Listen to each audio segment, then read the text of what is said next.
You won't believe the stories my pagan guests are bringing to the table today. One graduated from a Christian seminary, another used to be a bodybuilder. One danced with Dave Brubeck's band, and someone even played darts with Bruce Willis, the famous actor in New York City. But who did what? Stick around to find out. This is going to be one unforgettable show. He's a Florida witch with something to say. Your friendly old sage with a teddy bear face. The Alexian Show. The magic's on its way. He's all set to play, so let's not delay. Welcome to Alexian Show. Merry meet, everyone. I'm Alexian, and joining me today is my co-host, Draken. Hey, How's happy it going? Sunday. All right. 10th show. You know, every time you add a number, I'm always like, no, that doesn't seem right.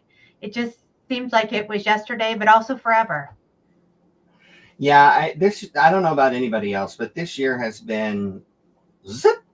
It's just went by so quickly. It seems like the older you get, the faster time flies.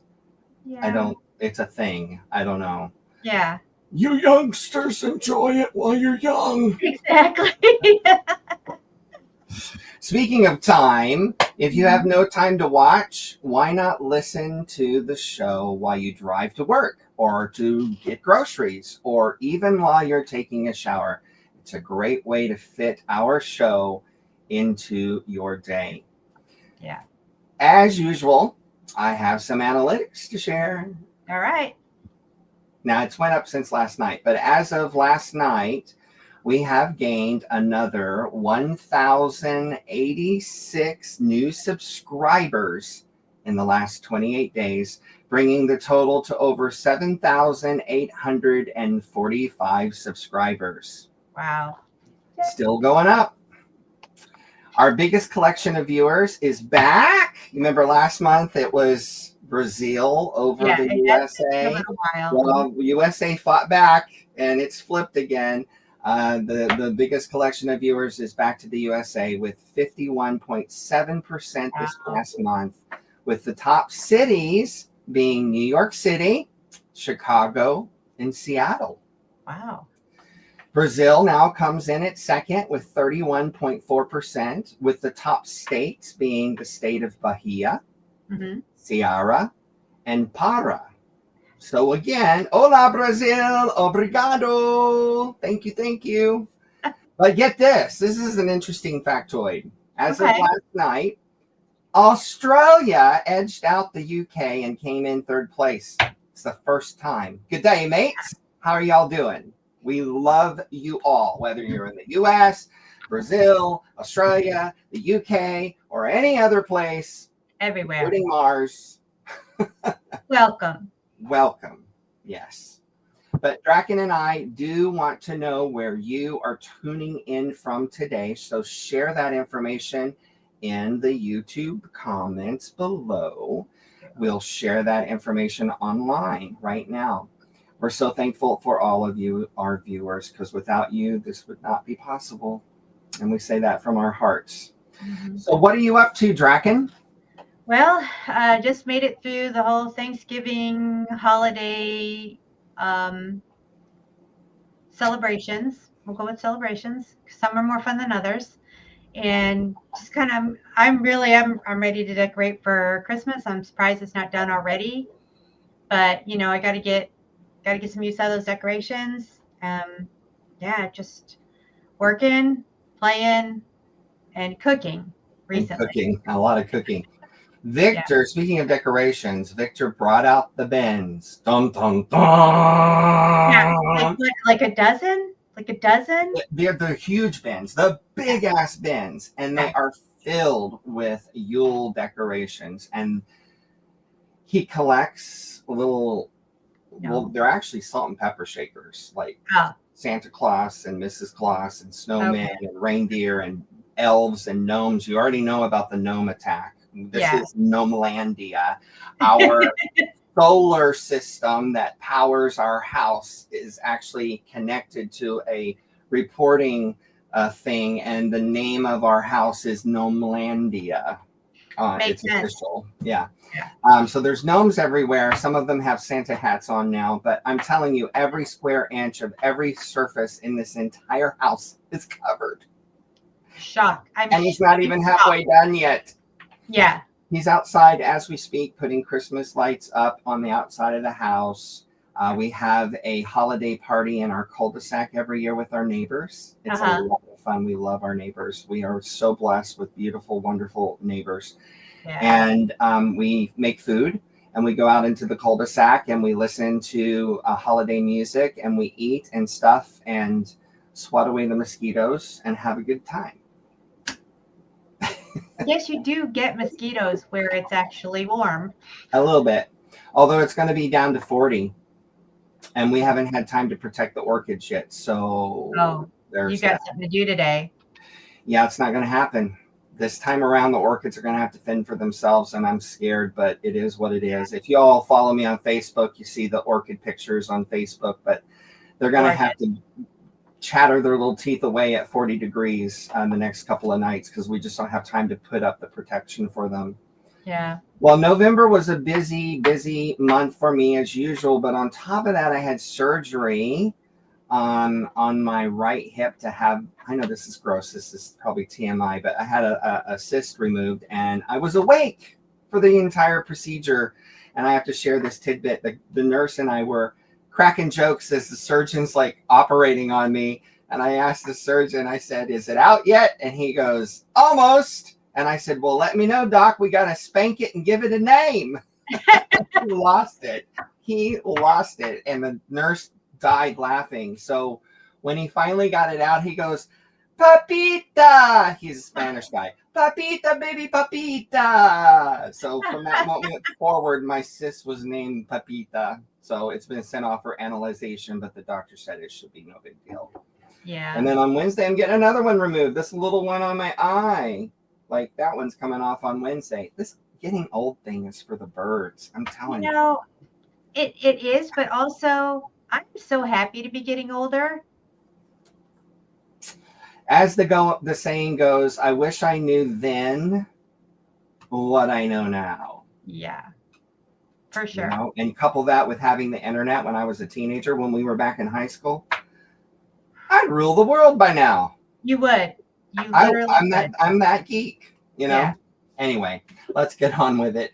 Remember, this is an interactive show with question and answer sessions. Draken will be in the YouTube comments, so don't be shy. Ask your questions by typing them into the comments on YouTube.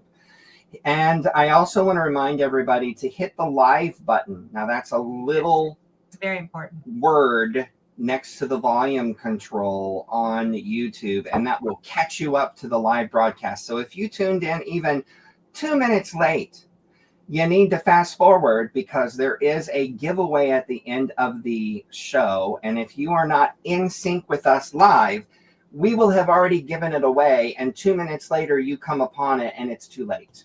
Okay. So hit that live button. Make sure that you're live with us. You can always watch the rest of the show, the beginning of the show later. And speaking of the giveaway and winners, let me see if this will work for me. We want to congratulate again Dale Waters from last month's giveaway, who won the November Arcane Treasures prizes. You can see him there holding this lovely Alexian Show magnet for your fridge, which is also up for grabs in today's giveaway, along with a bunch of other goodies. So stay tuned to the end of the show for that. You don't want to miss it. So you're all in for a treat today. The amazing Crow women are joining us. We are going to have so much fun. This is going to be probably a longer show because we're going to get chatty Cathy. I can feel it coming. Yeah. But if you want to be if you want to be a guest on the show, reverse that. Or maybe know somebody that would like to be on the show as well, please send them to alexianmusic.com/guest. And Draken's going to throw that up on the screen now. alexianmusic.com/guest. There we go. All you have to do is fill out this little teeny tiny form, and that starts the whole process. It's that easy. So how's the chat going? It's actually pretty full. I was reading the chats. That's why I'm kind of missed my cue there. Show us some. Where are people from today? Let's see. We got so we got Janet. Hey, Janet. Oh, and Cynthia. Yeah. Sandra. She's at work. Beloved Sandra. Did come in a little bit. See, we got friends in the chat. We got people that know people. Yeah. Natasia's in the house. Yeah, Merry Meet. All right. Now we've got, where are we from? Temple Hills. I didn't know that. I could probably go visit her the next time I'm out seeing my grandchild. Cool. And then North Carolina. And let's see, let's go through. Oh, Natasha said this is her favorite show. Aw. Love you. Let's see. I'm just kind of going through. That's the thing. If I don't keep up, it doesn't make sense by the time I put it on the screen. It's okay. It's okay. We'll move forward. Yeah. So do you still believe in karma, Draken? Of course I do. If I ever stop believing in karma, you should come visit me. I believe that our viewers can boost their own karma points by hitting that like button and subscribing and ringing the notification bell down below. Each action brings you closer to winning that Arcane Treasures giveaway at the end of the show. And while you're at it, be a helper and share the show with your like-minded friends on your socials. I can't talk today. Again, Mercury in retrograde, but we're not going to talk about it. Yeah. Help us spread the word. Okay. Let's bring on our guest. It's time for Enchanted Verse.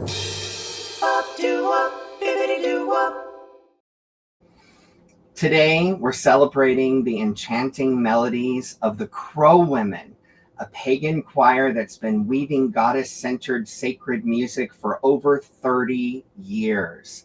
Emerging from their roots as a Wiccan coven in 1992, these priestess songwriters honor the goddess in all her forms, creating rituals and songs that resonate with deep spiritual connection. Their voices behind albums like Crow Goddess and Seasons, and attendees of the festivals like Dragonfest and Baltania have been captivated by their own harmonies. Beyond music, they spearhead the Pagan Song blog, which I write for myself, nurturing our community with inspiration and wisdom.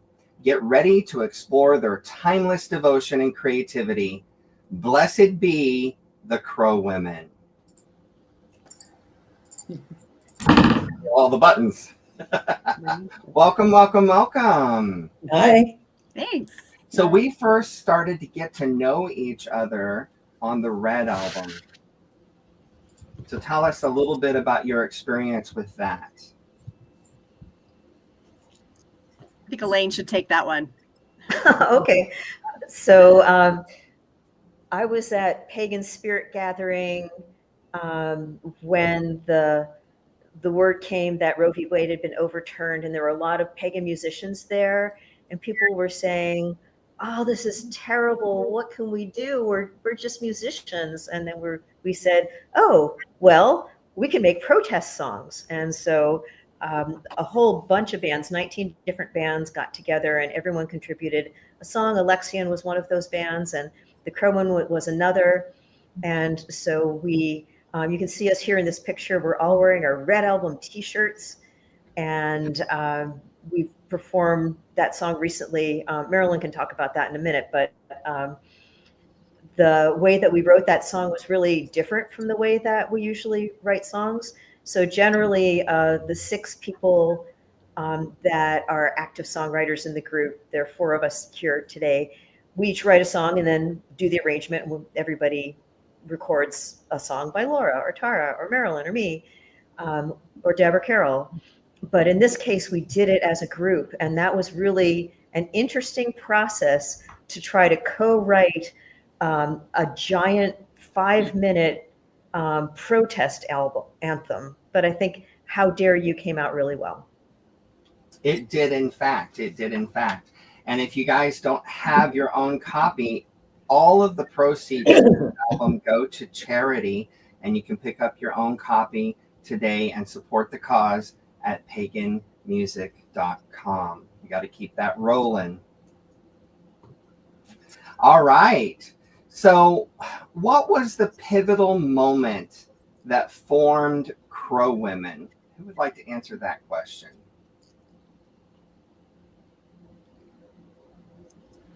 I guess I'm the one. Yeah. I'm the person who was there. Okay, so there was a bunch of people who got together to create a women's circle in Durango, Colorado, and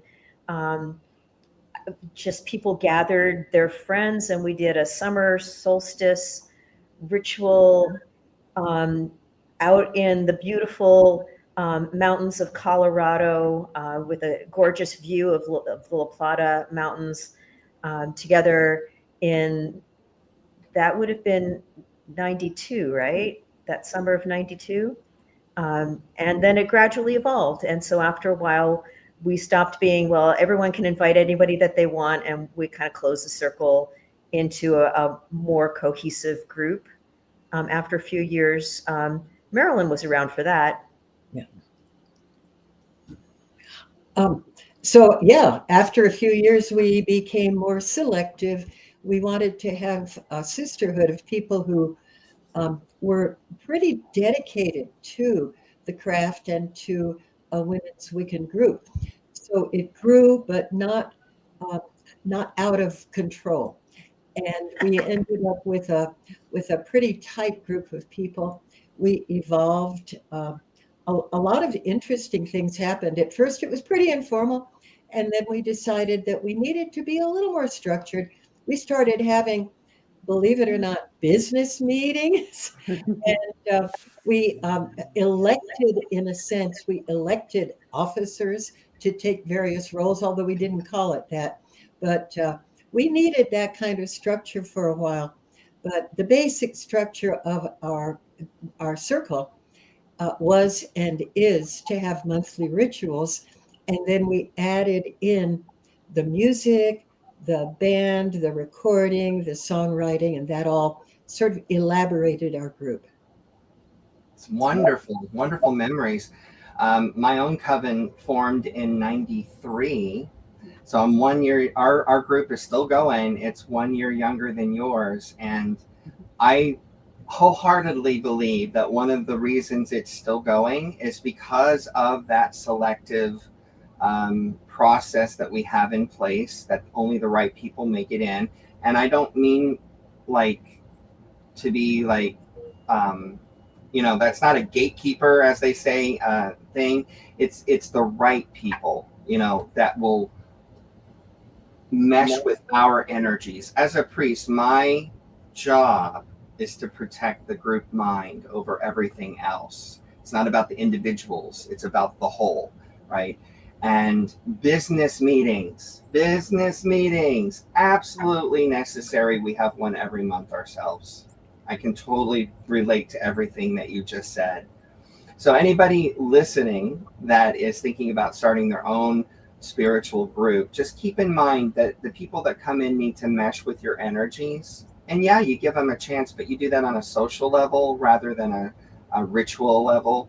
And then business meetings. You can't it has to happen. Absolutely. So I know this is probably not back then, but I found this picture to be a beautiful representation of you guys circled around what looks like a small altar to me. That's actually in the studio. That's when we were recording for the Red album. And I think had a feeling it was. Yeah, I think it's a great representation of how our music and our spiritual practice have kind of overlapped. Venn diagram, they each have their own separate lives, but also have this crossover. And I think, having an altar and, lifting up the goddess in the studio is such a great representation of that.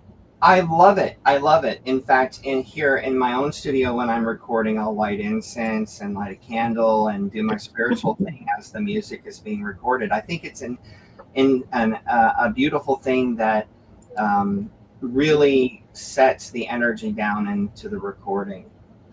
So I love that photo. I absolutely adore it. Yeah, it's great. Tell me more about this one. So that was a house concert we did at my parents' house. This was Merry Meet 2019. We were trying to get ready. We had just put out our third album. We were going to perform, live for the big crowds at the Covenant of the Goddess Merry Meet. And so we did a little house conference beforehand to get warmed up. And we brought, we had Melanie from California. We brought people in from Denver. Just crows descended from everywhere upon Albuquerque for that Merry Meet concert. I love it. So your first concert was at Dragon Fest in Colorado in '97? That sounds about right. We had started as a coven, as we mentioned earlier, but then we were just all so musical. And whoever was priestessing always put songs into the rituals. And we sounded really pretty good in our ritual space. And I started making mixtapes. You remember those cassettes where you put all of your favorite songs? So like there would be one for songs for the autumn or songs for the mother goddess. And we started rehearsing. And then we said, okay, we're ready to do concerts. So that first concert at the Dragon Fest festival, which is right outside of Denver and Bailey, Colorado, was super fun. And, we're all so much younger than weren't we all? We were, yes. But we had a great time. We picked up a bunch of fans from the Denver area from doing the Dragon Fest festival. And it wasn't, so that was like 97 or so. And we started working towards our first album, which we knew nothing about putting out an album when we did that first one. But it eventually came out in 2006 after a few years of practicing and arranging and figuring out how to do that. And there it is, Crow Goddess. Very good, yeah. Yeah.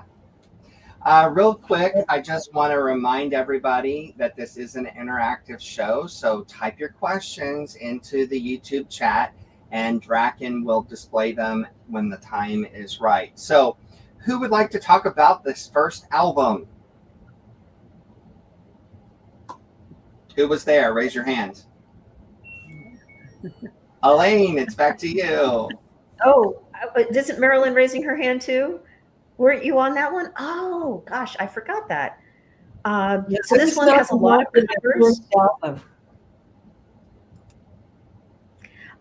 Crow Goddess had a lot of cover songs. So we were doing songs we had learned from the fire circles at things like the Beltane Festival and the Mabin Festival in the Albuquerque area, where at least some of us go every single year since, the mid 90s. And so we learned a lot of those fire circle songs. And then the things from those cassette tapes that I made for everybody, the mixtapes. And so we picked out our favorite ones that we thought would be really helpful for other people, that they're good songs for rituals. And they weren't necessarily written by us. There were only maybe about a fifth of the songs on that album had anything that any of us wrote, like either a piece of the song or the whole song.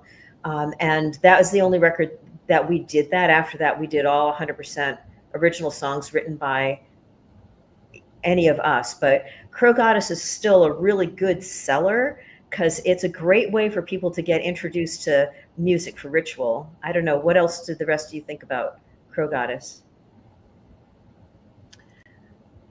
I mean, I think it was also really representational of those early concerts. Like, I remember before becoming a Crow Women, going to those Crow Women concerts, and it did feel like somebody canned a concert and put it on this CD, and just all of the energy of those live concerts, even just we've also gotten a lot more sophisticated in our production Sure. of our albums along the way. That one was like raw and real, and it really does feel like sitting right there at Dragon Fest, everybody with their brooms out, having a great time. So which album did you come in on, Tara? I started with the second album, so I was there for second Pro album, Magic. Okay. And what about you, Marilyn? Same thing. I got involved on the second album also.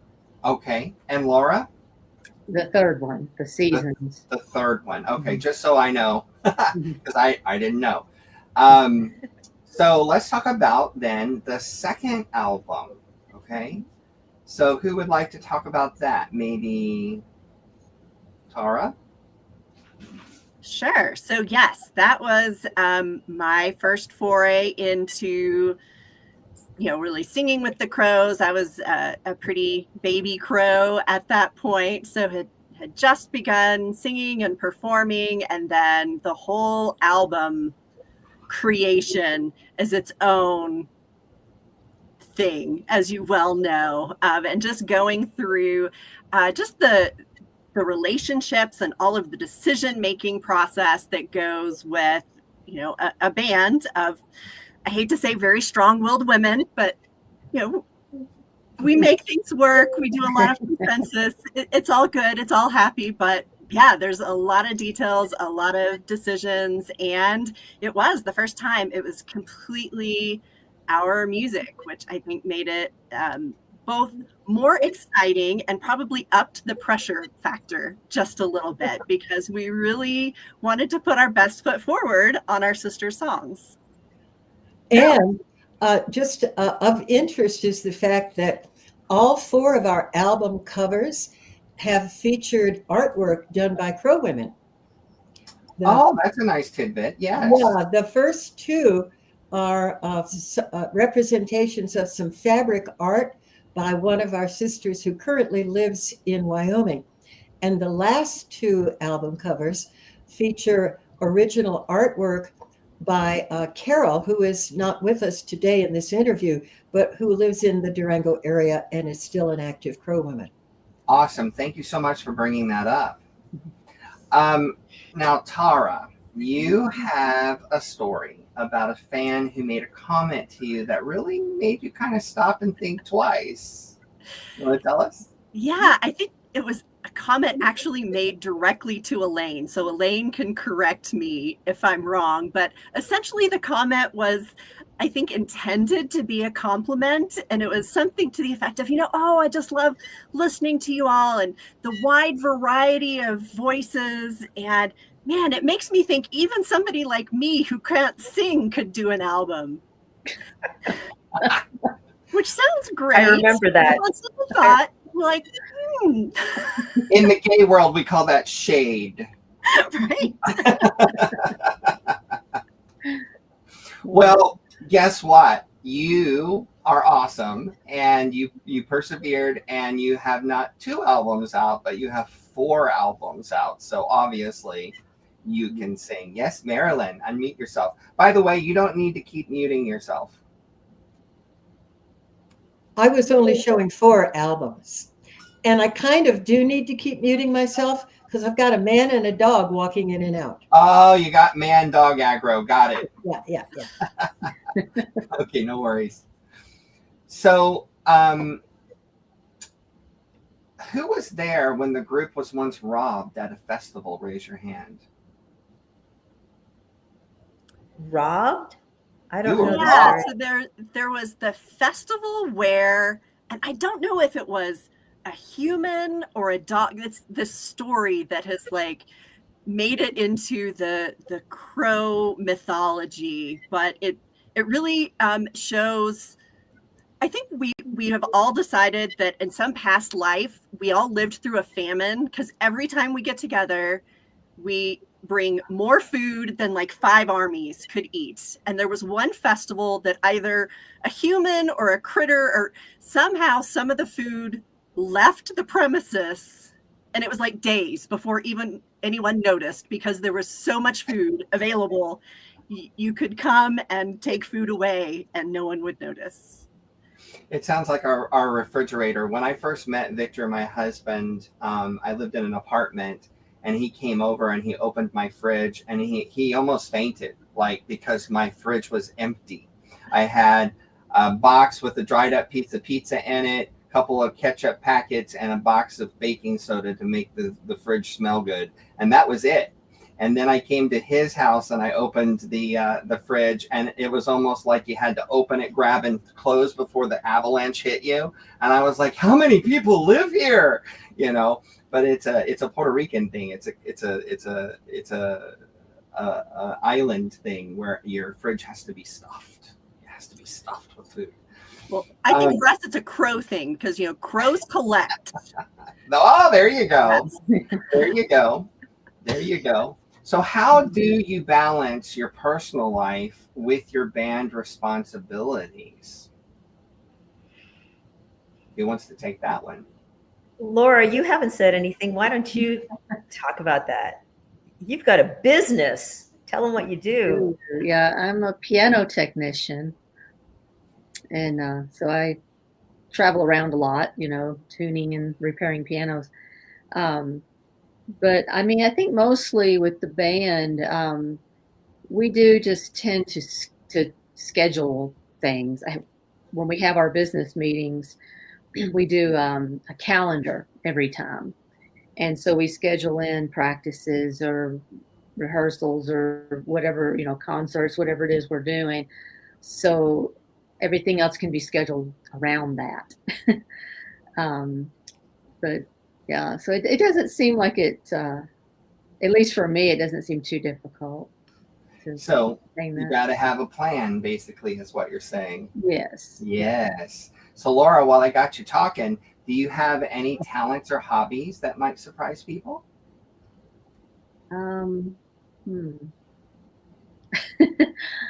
Well, I mean, other than all the piano stuff, you can see back here, I have a piano. I ride horses. I used to do 3-day eventing. I'm sure not many people know what that is, but it involves jumping and dressage. So it's, you know, it's a pretty big commitment to keep your horse in shape and do all that practice. And I do piano rebuilds. I do have a shop where I do rebuilding. And where are you located? I'm in Durango. So if anybody's listening in that area and need a piano rebuilt, you know, to reach out to Laura. And if you don't know how to get in touch with her, get in touch with me and I'll get you in touch with her. There you go. Plug. Shameless plug. Dressage and all of that is a huge time sink. We have a horse center. I don't know what to call it. Here in the town I live in, which is a suburb of Orlando, and it is always busy with not only adults, but, you know, teenagers and kids learning to ride and what have you. Tara, do you have any talents or hobbies that might surprise people? I don't know if they are talents, but I do like to balance my work life with the creative side. So I belly dance. Ooh, I didn't know that. I've been doing for a long time, about 20 years.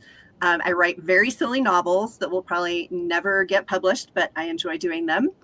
And then lately I've really gotten into paper crafting, and I think just about all the Crow women have, I don't know if enjoyed is the right word, but I have foisted upon them paper crafts and mini journals and folios. And yeah, it's been really fun and something to do with my hands other than be on a screen.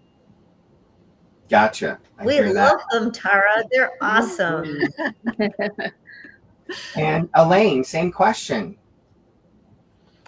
Well, in addition to being a songwriter, musician, I'm also a poet. And so I write poetry. And right now I'm living in Mexico for the winter. Most of the winter I'm in southern Baja, California Peninsula of Mexico. And here I'm a member of a women's writing circle where we get together and someone says, okay, here's the prompt, and then we all write furiously, and then everybody reads what they wrote to the other people in the group. I just did that this week and the week before. I just really, really enjoy writing in a group and getting to support other people and giving some feedback. So that's one of the enjoyable things that's really active in my life. I've won some awards for some of my published stuff. So Nice. it's fun. If you go on my Sorry, go ahead. I was going to say, if you go on my personal Patreon, not the Crow Women's, but mine for me as a solo artist, a bunch of my poems are there. You could read them today. Oh, nice. Tell us the address for that. If you go on patreon.com, Patreon, and put in Elaine Brown, you would find me. Okay. So Awesome. patreon.com/Elaine Brown. And Marilyn, same question. Do you have any talents or hobbies that might surprise people? Unmute yourself. I don't know how surprising, but in addition to a lot of singing, I sing with 4 different groups, but I'm also a dancer, and I had that as one of my professions for many years. Dance teacher, choreographer, producer, and performer. But I'm retired from that to the extent I used to do it. But I still have a dance group. In fact, I have a rehearsal today, and I may actually have to leave a little early. Oh, no. I have a dance group that works out of the Unitarian Universalist Fellowship here in Durango, and I've been training them, working with them, and we do dances as part of our worship services that reflect some of the themes of the service. And the one we're working on currently will be performed at the winter solstice celebration. So it's a great honor to be associated with a spiritual community that values my pagan identity and what I can bring as a pagan and a Wiccan to the diversity of the services that we offer. Absolutely. Absolutely. And you used to play the bagpipes? I did. During a very busy period of time when I was, I think I was still teaching psychology at Fort Lewis College, and I was playing the bagpipes, and I was teaching dance, and I was singing. I was a busy lady. But a bagpipe is a very demanding instrument and a very frustrating instrument. So when the singing got more and more filling in my life, I had to give something up. So I gave up bagpipes, which is fine. I still love the instrument, though. And you spin fire. I do. I like to spin fire. That's because I had some fear of fire. A lot of people do. And one year when I had chosen to work with the element of fire and the direction of south, I decided I needed to conquer my fear and become an ally of fire. So I studied it and I worked with it and finally got brave. And on my birthday many years ago, I spun fire for the first time, and it was really wonderful. I love it. I love that you took on that fear and faced it head on and made the fire elementals your friends. Yes. Now, I know that you danced and spun fire because that's what fire spinners do. They dance and they spin fire. But have you ever spun fire while playing the bagpipes? That is so funny that you say that, because my man tells me that. He says, I want to see you play bagpipe and spin fire and get on your paddleboard, because that's kind of a funny image, isn't it? To be sailing or down the river on a paddleboard and spinning fire and playing bagpipe all at the same time. I doubt that'll ever happen. until I become like Shiva and have many, many arms. Hashtag goals. Hashtag goals. All right. So let's circle back around and talk about your third album. Who would like to talk about that? I can talk about that one. Okay, Laura. That was the first one I was on. So, Excellent. and I'd actually pretty much just become a member of the Crow Women when this album was being discussed as the next project.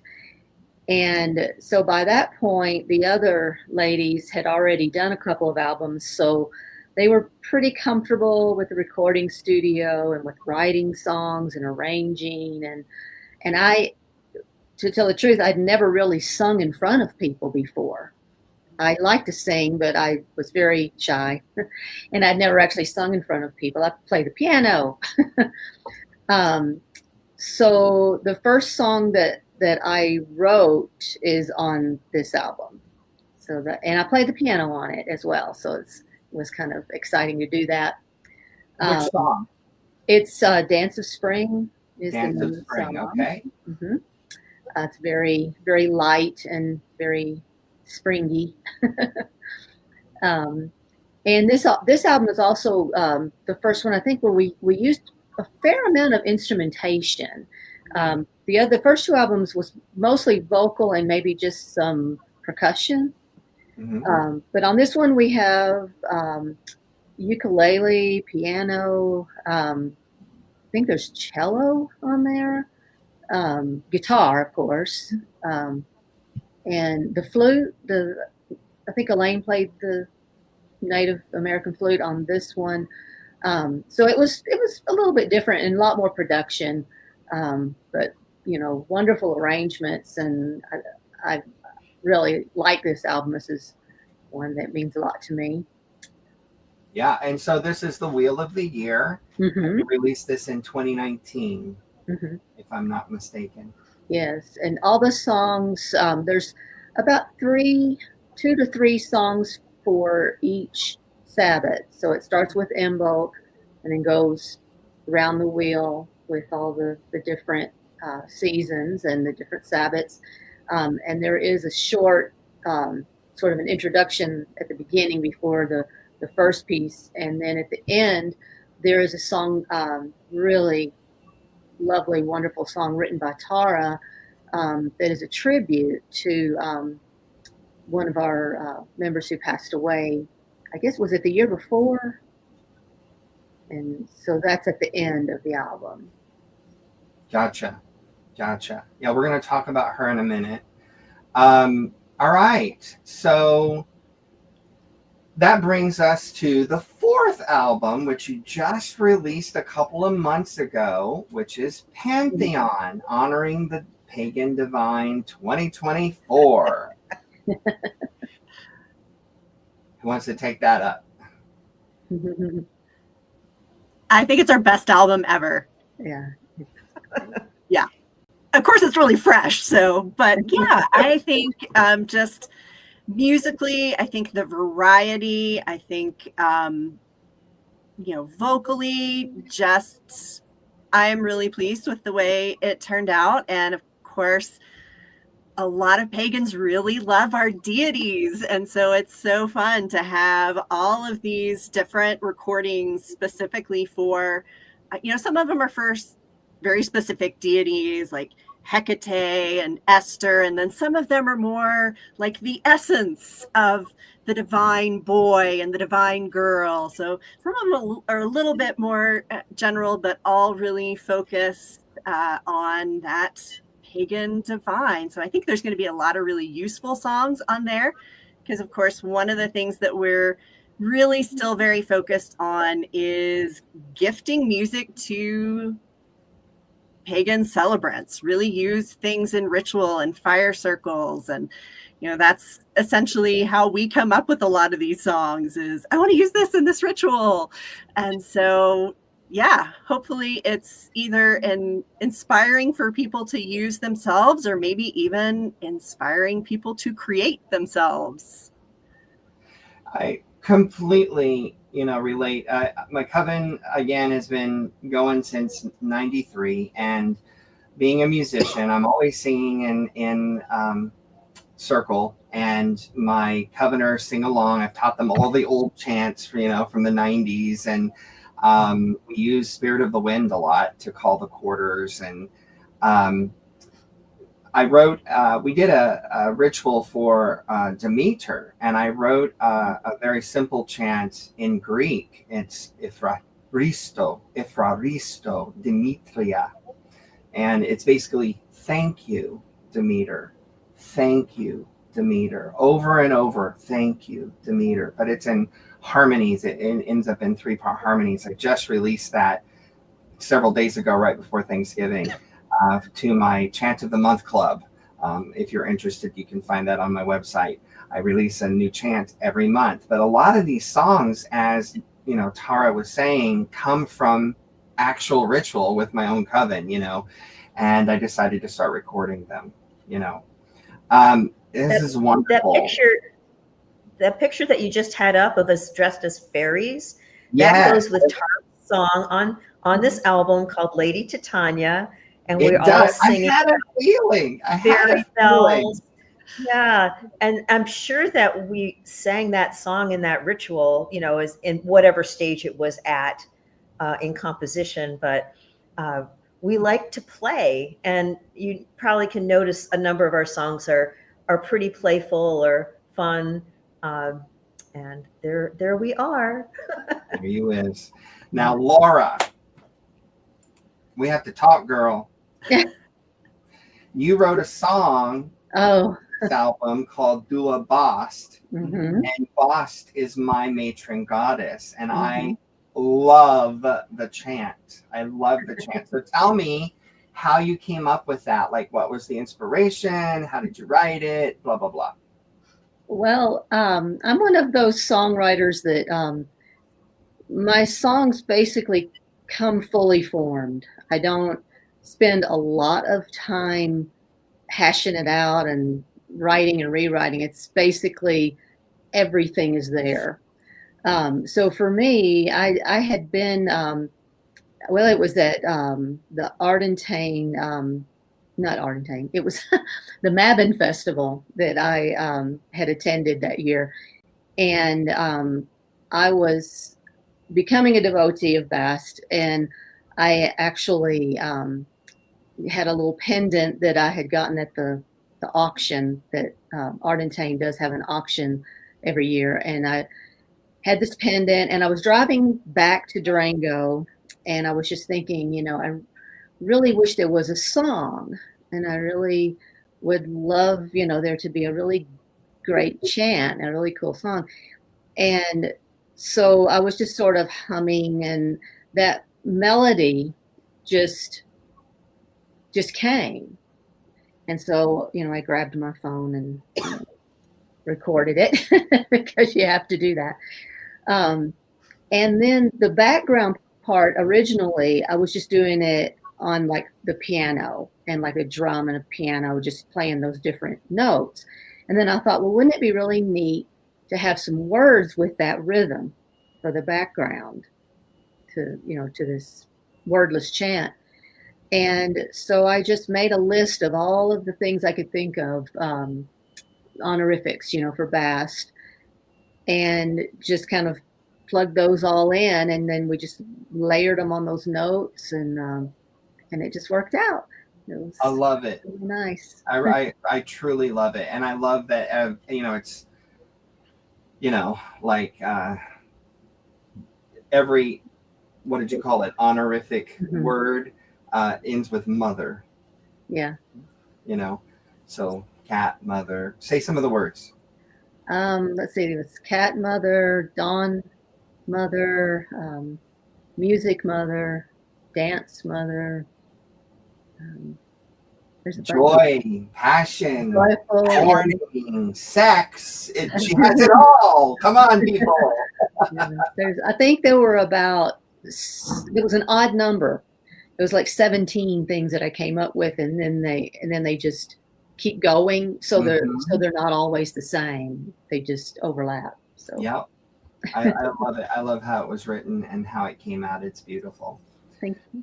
So we almost brought her up earlier. Oh, Marilyn. Since I'm so sorry, but I do have to leave in about 10 minutes for my other rehearsal. And this started a little late, so I wasn't prepared to stay too long. Is there anything else you need from me? Because when it's about 5 minutes after 2, my time, I will simply bow out. They're just basic general questions, so you are more Can than we do welcome her lyrics? to. Why don't we do her reading? Or somebody else could. Oh, you're doing the reading. Well, somebody else would do the reading if you all have copies of it. If this is not the appropriate time to do that, then someone else can do that. Let me actually it's coming right up. So let's go ahead and do that now, and then I'll circle back around. So we have a couple of readings from the Crow Women's songs that are going to be recited in poetry form. And Marilyn, I will let you go first. Thank you so much. Well, I'm one of those people that I really like winter, and I like darkness, and I like cold. And most people, when Yule comes around, the thing that they're saying is, oh, thank goodness it's going to start getting warm and longer days. But for me, I love the going into the long, long night. So I wrote a song called Darkest Night. And I'll recite the main words to it, but some of the other Crow women, if it's possible, they are prepared to recite some of the words of the verses. Is that going to be possible? Oh, yeah, I can bring them back on. Not a problem. Okay, I think, yeah. Okay, so right.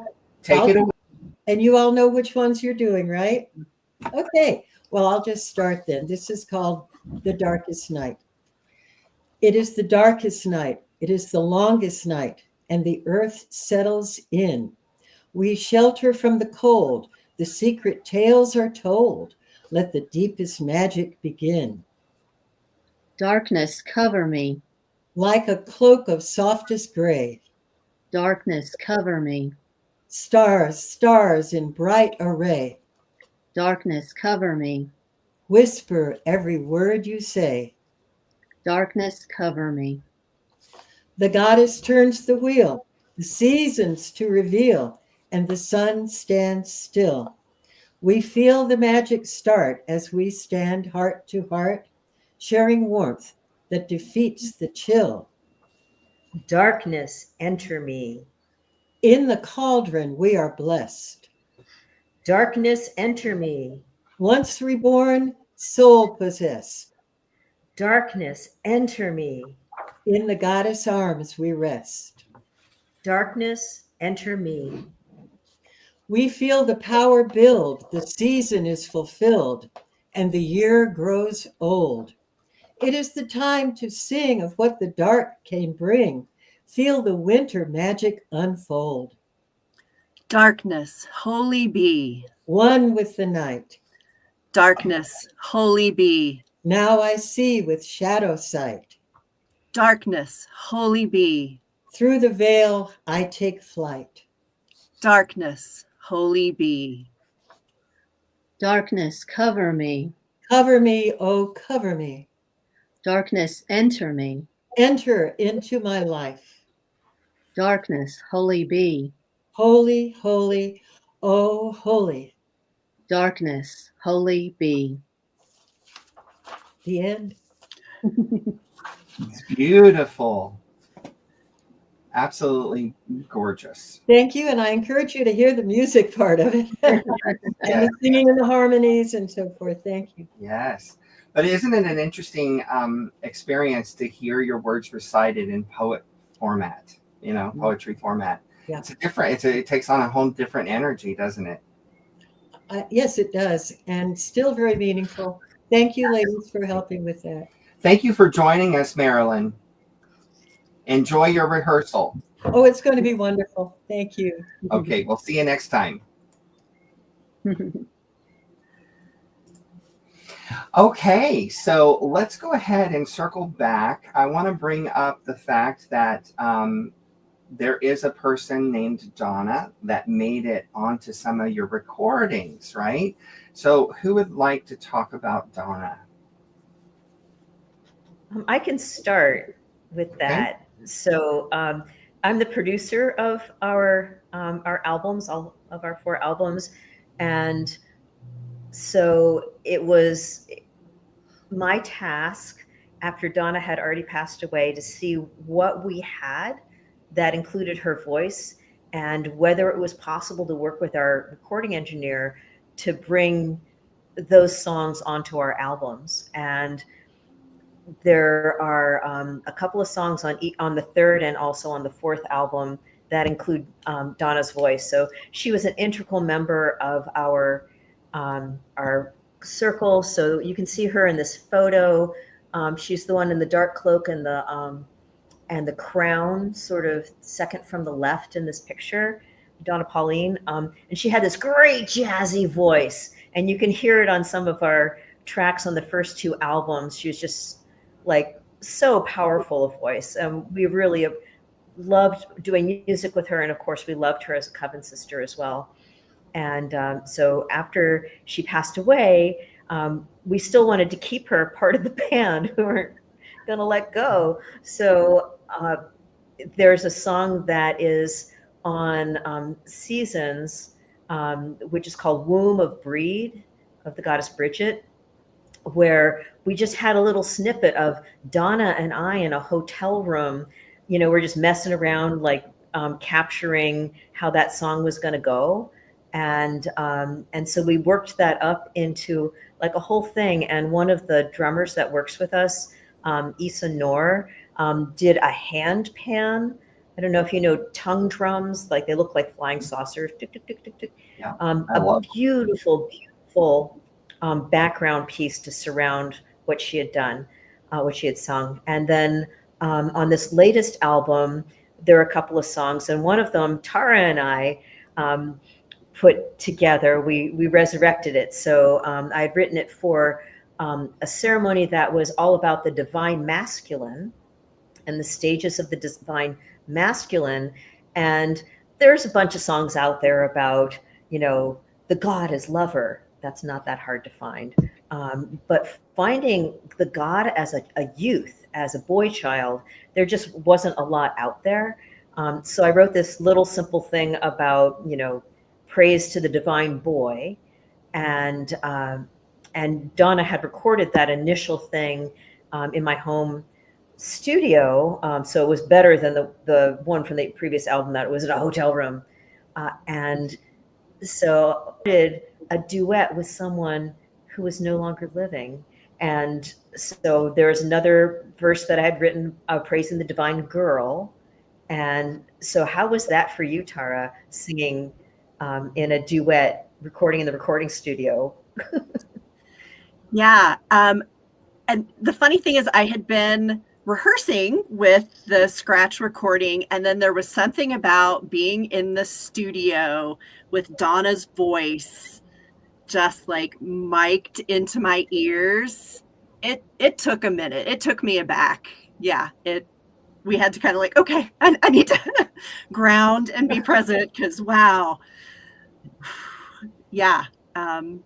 She was such a presence within our group, and I think has left such a hole that we still need to fill with Donna energy, which is why we keep resurrecting her voice as much as possible. But yeah, that was very interesting. Not just the, you know, I'm just having to react to somebody that we can't do anything with, you know, what she has done. But I think it was more just that emotional of, wow, I'm singing with Donna again, like 4-5 years after her passing, was pretty powerful.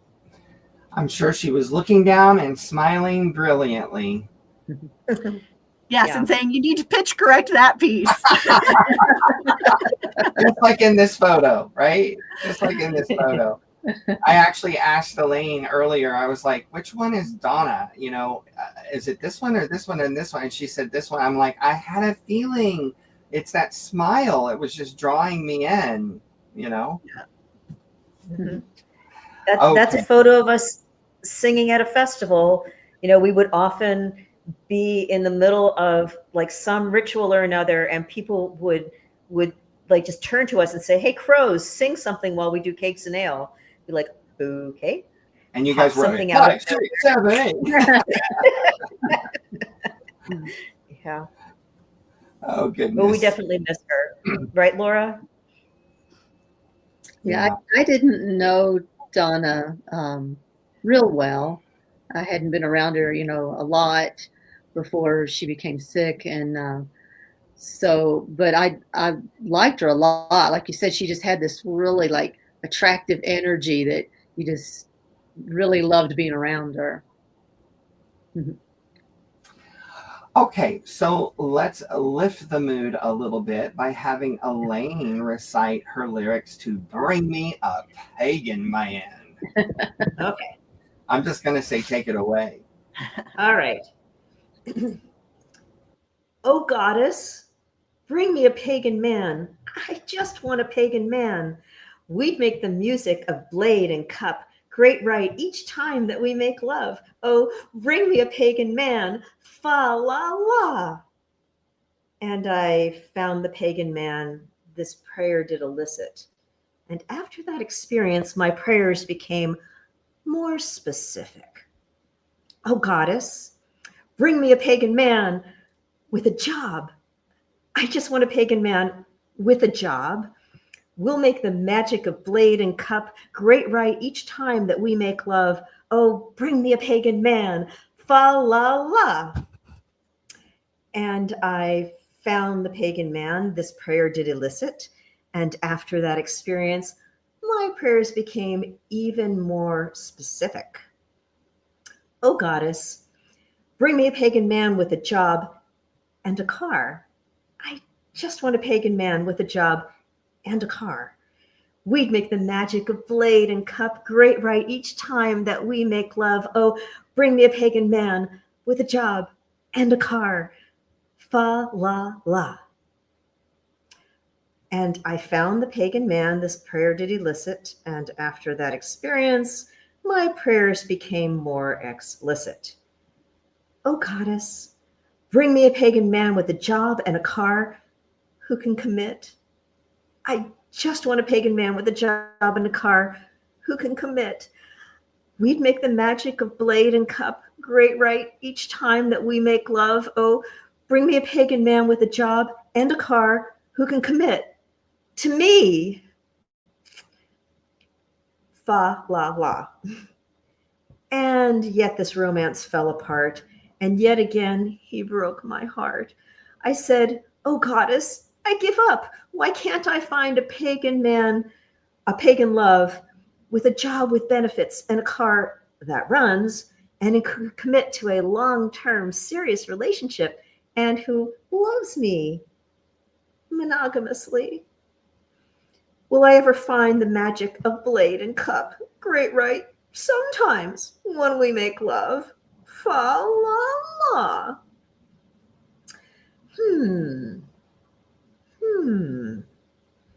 Goddess, I turn it over to you. I will not specify what my love must have or do or be to qualify. Goddess, I trust your wisdom to know what makes love true. But please won't you try to hurry it up? Because my soulmate needs me too. Maybe I am their prayer to you.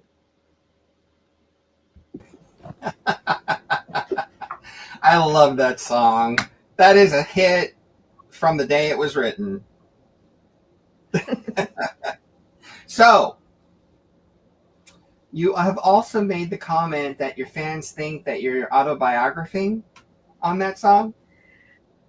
Oh, well, yes, people often say that. I actually wrote that quite a while ago. So that one has some autobiographical elements, but not at present.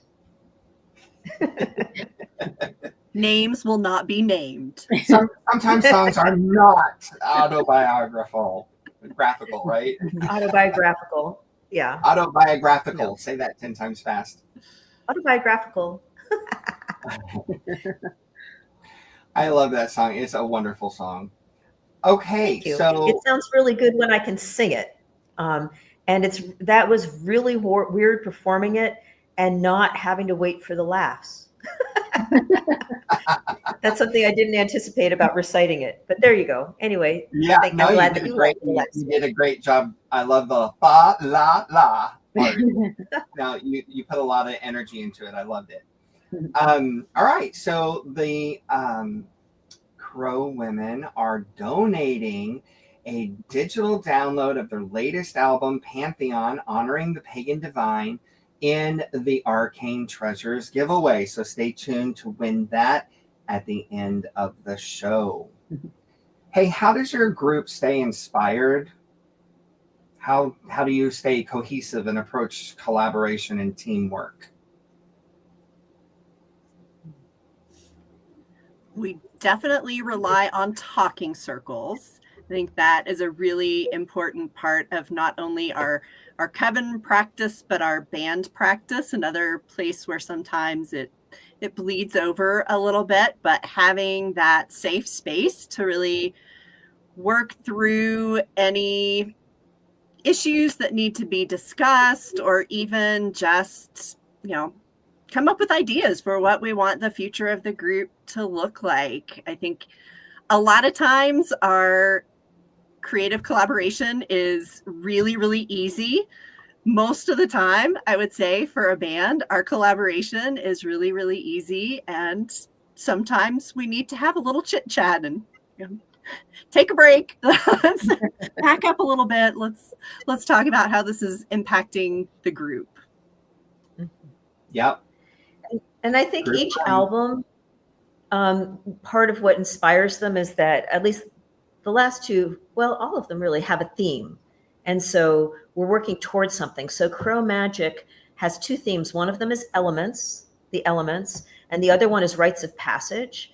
And I know that for that one, it was like, oh, we don't have a song for, croning. So I'm going to just go write one to fit it into the album. And then obviously seasons, all of us were writing to the Sabbats. We had a bunch of songs already, but still it would be like, there are certain Sabbats that get short shrift. And for example, Lunasa is one of those. There's not, like, everybody writes a Samhain song. You can go on and on, but trying to come up with songs for some of the less musically popular Sabbats. And that inspired me to pick up some of those empty spaces. And the same thing with Pantheon. When we did that, we decided that we would include the divine masculine as well as the divine feminine. And the rest of our stuff before that, we're a women's circle. We do goddess spirituality. We are in the women's temple. That's what we happen to choose to do. And we also have relationships with male energy, which we bring into our rituals sometimes. And certainly when we're at a festival, we do god and goddess energy, because that's what the group is looking toward. And so I know that some of the songs that are on that were written specifically for, well, let's kind of branch out which deities we include in this particular set of songs. So I think having a thematic base is really helpful in keeping the inspiration going. It's a great answer. If you are watching, please keep typing those questions into the chat. Dragon is keeping contact with you and keeping track of the questions, and we will be bringing them up on the screen shortly to ask them. But before we do, I have to bring up the fact that the Crows won Best Pagan Band of 2023 from the International Pagan Music Association, and there they are kissing their trophy. I love that photo. Where was this taken? That's in my front yard, in front of a standing stone, a Hecate stone that my husband had erected. Wow. Very nice. Isn't it a little startling how heavy that thing is? Those awards, yes, they're very heavy. When I was coming back from Starwood to pick that up, I went and attended on behalf of the group. I had it in my luggage, in my take-on luggage. And when I went through security, they made me completely unpack it and trying to explain what it was and why I had this giant crystal, which is very heavy. But I said, it's a prize. We won this prize. And they let me bring it through. They didn't stick it in that bin where they put the Swiss Army knives and stuff. Well, I tell you, it could be a deadly weapon because it's also very sharp on top. I have one as well, but like I was like taken aback by how heavy, because it is solid crystal, that thing. They do a really good job with their trophies. The International Pagan the International Pagan Music Association, IPMA. They do a great job with their trophies, and yeah, congratulations. That is awesome. All of this work that you guys have put in has paid off, and you have so much further to go as well. I can see a lot of creativity still coming out of you guys. And here's a really cute photo too of Elaine with David Wood and Mama Gina. They were also winners that year. Yeah. That's right. Yep. Yeah. What is the best piece of life advice that you've ever received from somebody, Elaine? Well, when I was a junior faculty member, so Marilyn and I partly know each other because we both taught psychology in the same department at the same little college in Durango. And I was like my very first review with the dean saying, oh, I wish I could be like, this other person who's got these great teaching skills and they're just so good at doing this. And this other person, like, she's like so serious and organized. And, and he was like, don't try to teach the way someone else teaches. Teach the way you teach, like you do you. That was Bill Langworthy who said that to me. And that's really true in life in general, and especially in music. Like there are some amazing musicians that I listen to and I'm like, oh, I wish that I could sing like Wendy Rule. But, I have my voice, and doing what I do, being me, and doing just the best version of me, that was really great advice. Yeah, be authentic. That's what anybody wants. That's all people want, is for you to be authentic. Just be yourself and all its glory. Okay, Tara, same question. So I think mine was from my predecessor, where I work. I'm the CEO of a moderately large nonprofit. And as she was leaving and passing the torch, she said, make sure you take vacations. Which sounds kind of silly. I mean, it's true. And I think it really is important advice, not only like, go someplace, check out, but just that, remembering not to be just go, go, go, go, go, that blank space, that downtime is so important for our brains and for our creative process, and really prioritizing our own self-care. Sometimes as busy people, musicians, people that are off doing things and involved in a million different projects, taking that space, hitting the pause button, I think is really huge. It's so true. And as an Aries, I am nonstop, constantly, from 7:30 a.m. until 11 p.m. My Google Calendar is solid. Even my husband gets dizzy looking at my calendar. But I have decided that this next year, I'm going to go to the beach at least twice a month for the entire day. And I even committed, because I spent a ton of money on this very fancy, bougie beach cart that has balloon wheels and will carry all my crap that I want to take to the beach with me. So I can go by myself and just pull this little cart behind me. And I'm going to sit on the beach with my iPad. I'm going to absorb nature, of course, but I'm going to sit on the beach with my iPad and write new songs. That's my goal. Be creative on the beach. Yeah. Lovely. Laura, same question. What's the best advice you've ever received? Well, I don't know that I actually received this as advice per se from one individual, but for me, it was basically to trust myself and my own judgment. I've always been a person that I feel like it's almost kind of similar to what Lane was saying. Like you look at other people and you say, "Oh, this person can do this really well, or that person can do that really well," and then you feel like when you put yourself up against that, and you feel like you fall short. Whether it's oh, I don't know if my songwriting is good enough, or I don't know if my this work or whatever. And it's taken me a while in my life to learn that you know I'm good at what I do. And so I just have to to accept that in myself. I think sometimes it's hard to accept good things about yourself. It's an odd thing, but it can be very difficult sometimes. So so I've kind of learned to to trust myself. I remember when I first started teaching lessons when I moved to Florida, I was struggling with, imposter syndrome, as they call it. Mm-hmm. And one of my friends at the time sat me down and said, how long have you been doing music? And I'm like, well, I started piano when I was 8, and have you performed professionally? Yeah. Well, I don't know if you call it professionally, but yeah, I mean, listen, what is the definition of professional? I don't know.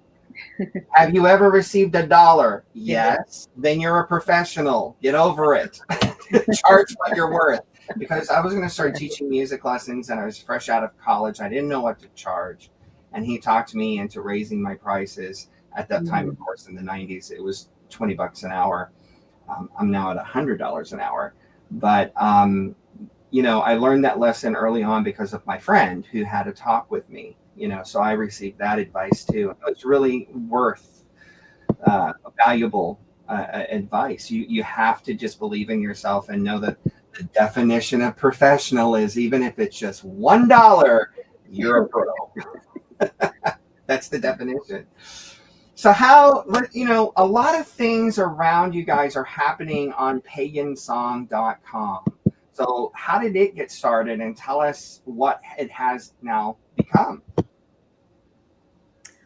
I can talk about that. So when we released Seasons, our third album, the Sabbath one, it seemed like it would be a good time to do a fan page for the group. And so I set that up and everybody wrote blog posts. And we did that for about a year. And then one of the songwriters that we had mentioned in a blog post emailed me and said, well, here's all this other stuff about that song. And I said, hey, do you want to come in and be a guest? And so he did. He wrote our first guest post. And if you look at these pictures here, you can see that we have all of these other people who are, yes, is there background noise? I don't know, something odd is happening. But there's people from all over the world who are pagan artists. We've got 20 some different bands that have written for Pagan Song, and our motto is music for your magic. And so just like the Crow Women, we're all about pagan music that people can use in their magical practice, whether it's their solitary meditation music background or something that they're, shouting at the top of their lungs at a pagan festival. So we like, including a little bit of ritual or magical advice in most of the blog posts that everybody writes.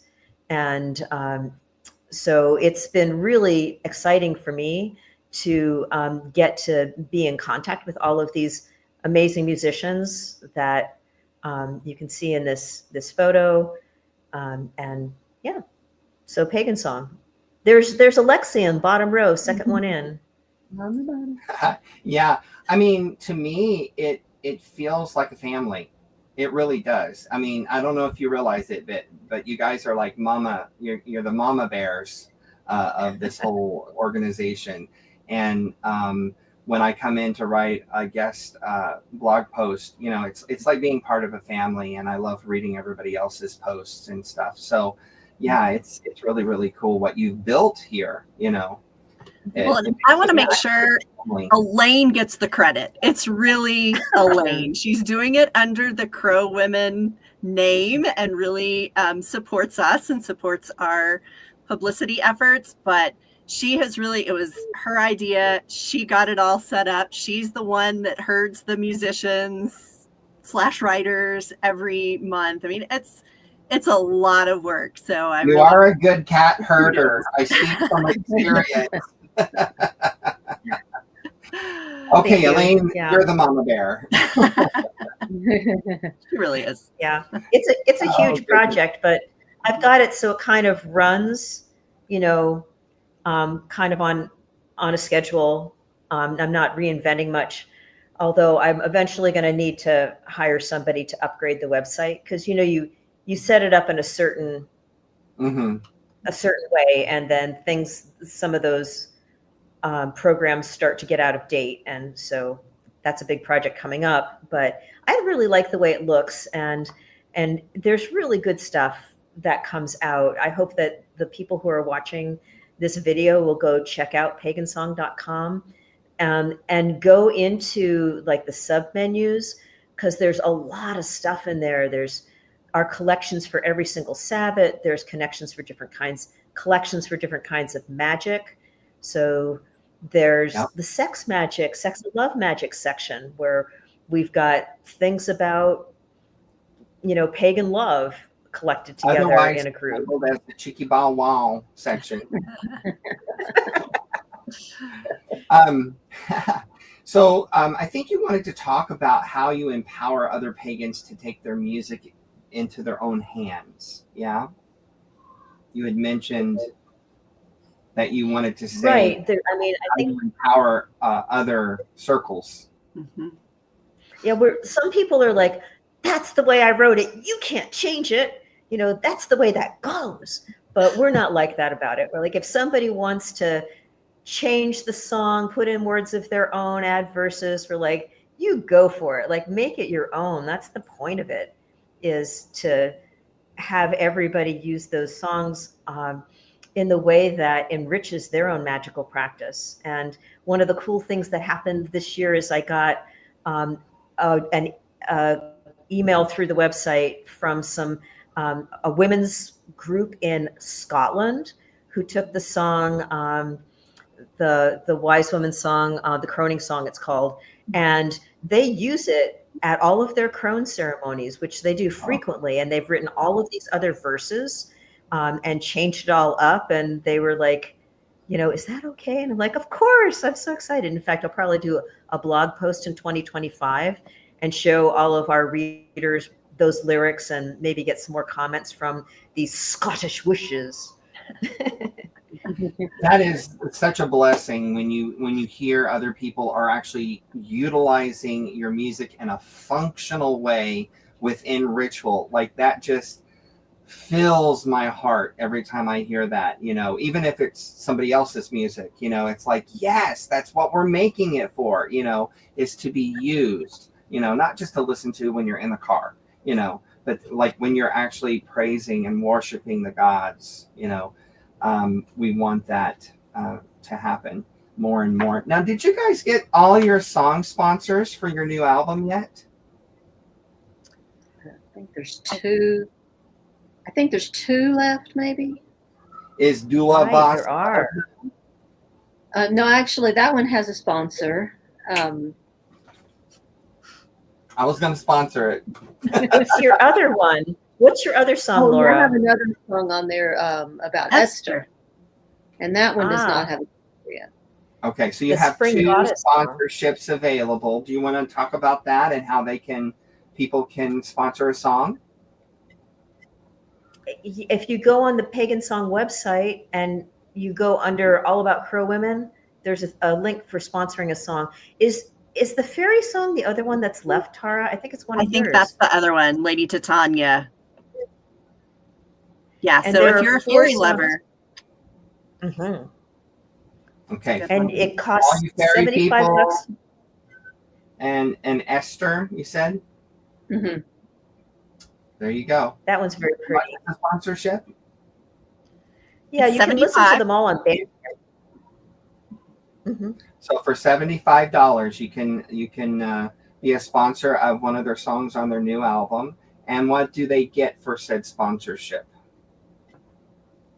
They get bragging rights. They get to be acknowledged on our website, and they help support us continuing to make music. It is an expensive venture to get all these songs recorded and produced. So, Which leads me right into And the they get next question. They What's also get the a free- one question you wish people would ask you more often about your group and your music? where can we get it? Where can we buy that? Buy and give the you music money? is the correct answer. Where can we buy it? Which brings me to my spotlight. Warning, warning. Alexian soapbox incoming. Streaming songs only pays 0. Count them with me, 0.003 cents per stream. A recording artist would have to have over 20 million streams just to make an average middle-class living in the United States. And there's only a few million pagans in the entire world at last count. So it's highly important that the pagan community wake up and realize that there would be more pagan music to enjoy in their life if they monetarily supported pagan musicians by purchasing their music outright. So if you enjoy the Crow Women's music, for the love of goddess, go buy it. Hell, grab mine too, please. Your money where your mouth is. And scene. I couldn't resist. Now I don't know how to get out of this layout. Let me do this button. There we go. Oh my goodness. I couldn't resist, but those are true numbers. Those are true facts. You know, I get about $10 to $15 a month from my streaming. Preach, friend, preach. My biggest pet peeve is when I do a concert and somebody comes up to the table and looks at the CDs and gets all excited and picks the CD up and goes, "Oh, I love this. Oh, I love that song." And then they put it down and they say, "Is it on Spotify?" And then they don't buy it.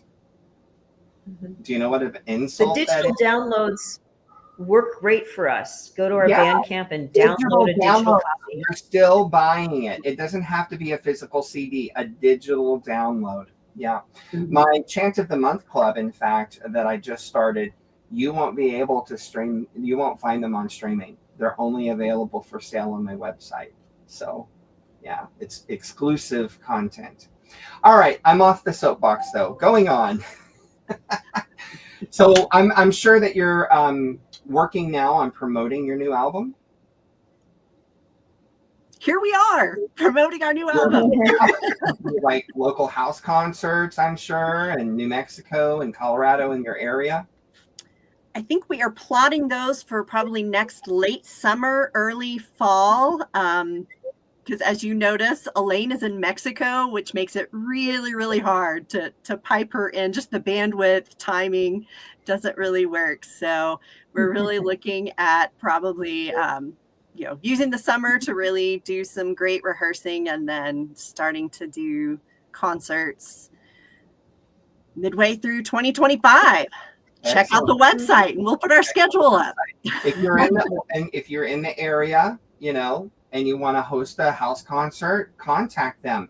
And ladies, I will say this up front. If you're in the Orlando, Florida area, I would be happy to host a house concert for you. Just let me know, okay? But you gotta Thank you. Beach trip. All right. So before we get to the end of the show, because we're very close, y'all, your questions are going to be answered in just a second, as well as that drawing that's coming up. We got to find out this story, this silly story about the painted breasts. Who wants to take that one? That's my story. Okay. So, all right, at the Beltane Festival in New Mexico, which is the closest urban area to Durango, Colorado. So that's where the Crow women have been going for many, many years, is down to Albuquerque. So some years ago, we were, cavorting around the maypole, and some people had clothes on and some people didn't have clothes on, and, typical pagan festival sort of scene. And the Forest Service came by to check on us, and they had a new guy who was not familiar with us.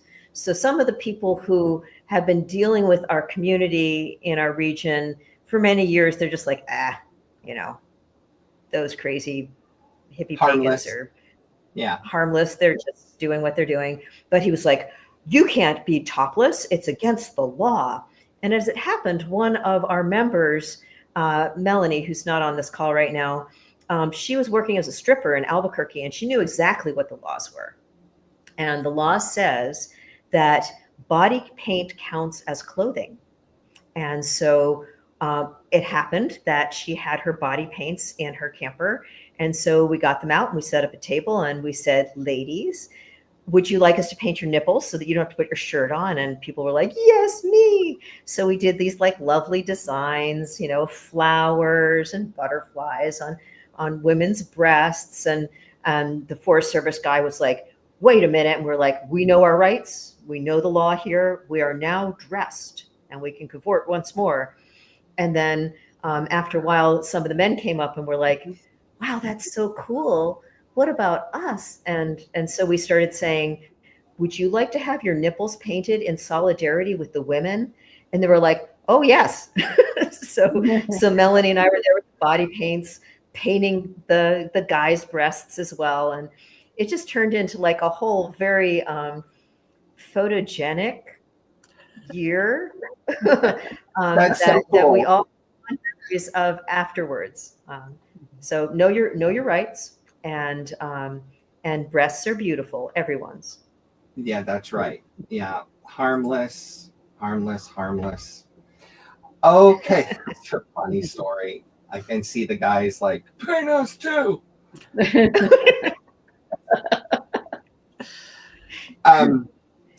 Besides their Bandcamp website, you can find more information at Pagan Song under bios, as well as under all Crow women at pagansong.com/about-crow-women. That's pagansong.com/about-crow-women. Got another button to push here. Hold on. That was it. So there's their blog bio, and there is all things Crow women. I'm sure there's more under that drop down than just the Crow Goddess, which is their first album. Okay, it's time to bring Miss Draken back. Hey, girl. Hey. How's that chat going? Do we have any questions? We do. We actually do. So buckle up. It's all yours. All right. This is our first one. I love fun songs like Away You Merry Lasses. Who or what inspired it?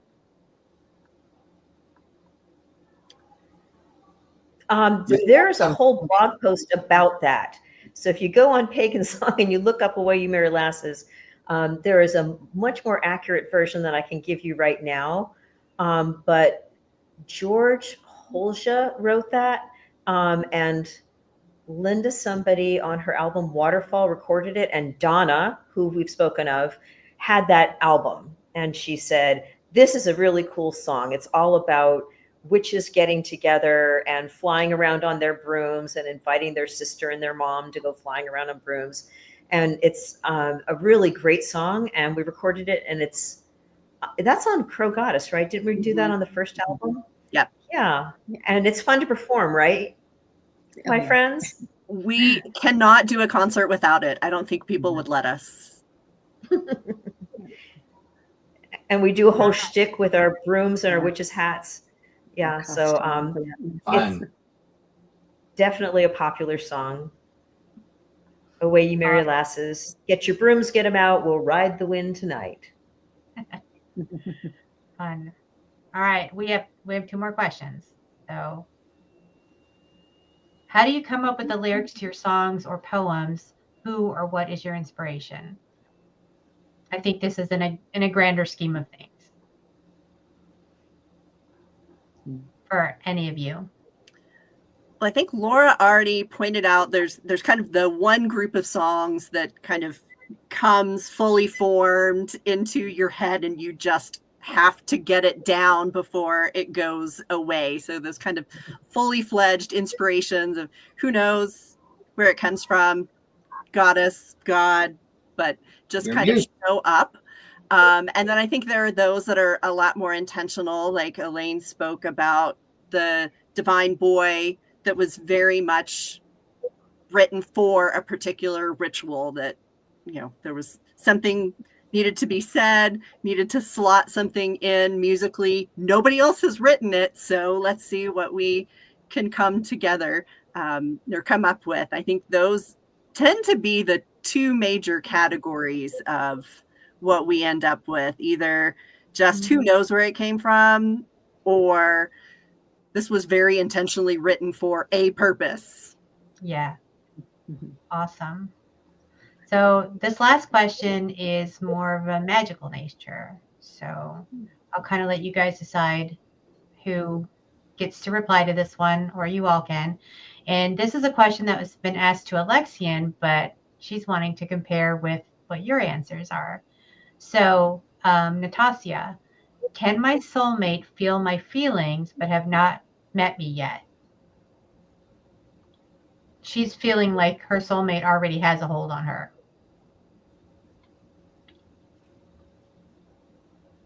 Laura, it's your turn. Take it away. Do you have any thoughts on that? I mean, I think that, I'm guessing she's talking about meeting that person that you connect with. And I mean, like my personal experience is that it's like, when you meet somebody, you just know it. Like you can date people and it's like, oh, this is fun. We're having a good time. But when you meet this one person, it's like, bam, you just know it. That's kind of been my experience. Same. Yeah, there's no question. When you meet the right person for you, I always break it down into body, mind, and spirit. You'll have your physical attraction will be there, but you'll also have the same plans in life, like your ideas about life and your ideas about how you want to live and what you believe in. But then there's also the spiritual side and what you believe in a spiritual sense. Do those match up? Same religion, that type of thing. Now, if any of those things don't match, it's going to be a little harder. You can get along with 2 out of 3. It's just going to be a little bit more work. But if you've only got 1 out of 3, probably not going to last. But when you have all 3, it's just boom. You don't even have to ask. You just know.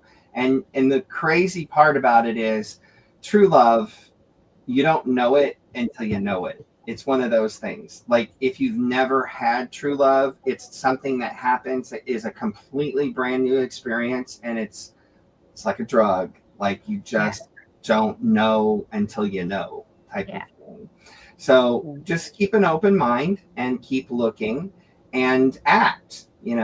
Don't stay at home and do nothing because they're not going to come knocking on your door. You have to act. I tell people use dating apps because that's how Victor and I actually met before the internet even got started back in the DOS days. That's how old we are. Back in 1992, We dialed into a dating service for gay men, and we ended up typing back and forth to each other for a week, and then we finally met, and it was instantaneous, and I've been with him ever since. So that was 1992. So 32 years later, here we are still together. When you know, you know. Yeah, that was kind of my experience. I've been married before, but with my current husband, like we met about 20 years ago, and just from the time that we laid eyes on each other, I tell people it was over. It was over. You know what I mean? For everyone else, it was just. Yeah. Just Okay. nothing. Have you all clicked that karma button yet? If you haven't, give it a high five, subscribe, and tap the bell for a better chance at winning the treasures that's coming right up. And while you're at it, be a helper and share our show with your like-minded friends. Crow Women, it's been such a pleasure having you all with us today. But don't go too far just yet. We're not done. I'm going to bring you back for some more fun after this short break.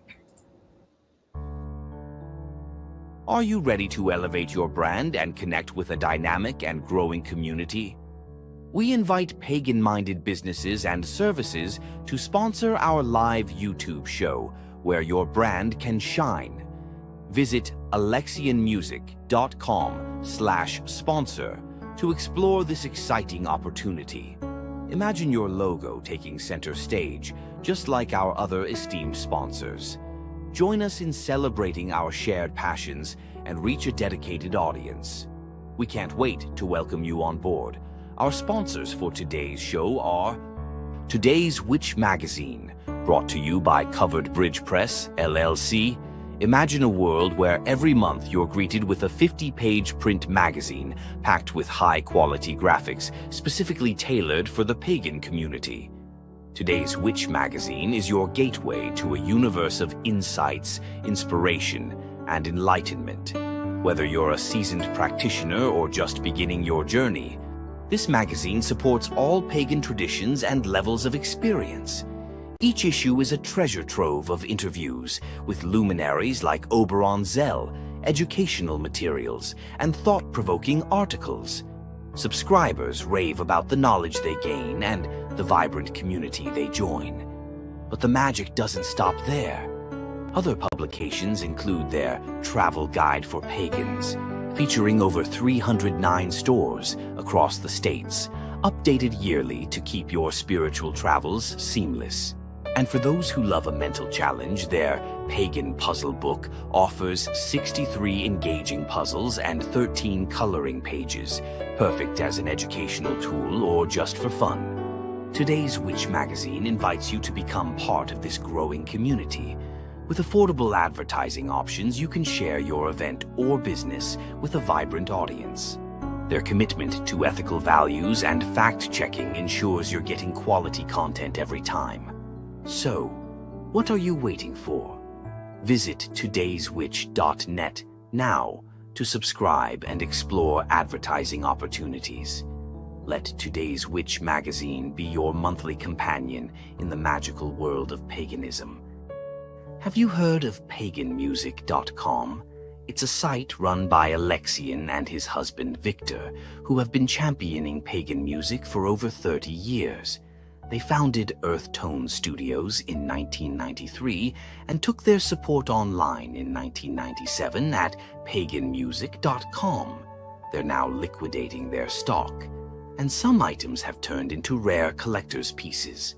After the liquidation, they plan to evolve paganmusic.com into a resource hub, continuing their dedication to all pagan recording artists. Today, paganmusic.com is excited to donate a $25 cart checkout coupon for the Arcane Treasures giveaway at the end of the show. We hope it brings the winner some joyous pagan shopping. Today's show is also proudly sponsored by Alexian's official website as pagan recording artist, alexianmusic.com, where you can explore a world of pagan music and artistry. At alexianmusic.com, you'll discover a treasure trove of resources, including music recordings, online courses, as well as the Cool Cats community. Join him for bonfire bardic circles, magical spells, recipes, rituals, daily tarot videos, spiritual discussions, pentacle parties, songwriting classes, book swaps, meditations, and so much more. Be part of the fun and enrich your spiritual journey.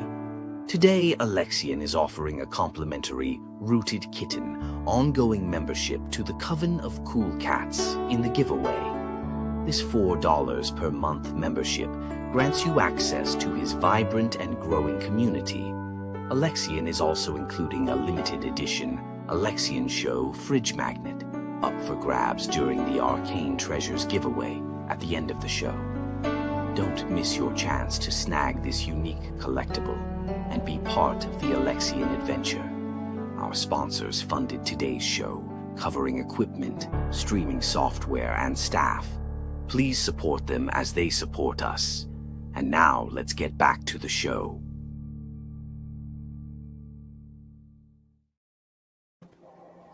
Okay, ladies, it's time to have a little fun. It's time for our silly rapid fire question segment. You all ready with your pencils and paper? Aha, well prepared. Love it. So I'm going to give you 3 questions. Just jot down an idea of what you would like to say, and I will have you individually answer them after. Are we ready? Here we go. Question number 1. If you could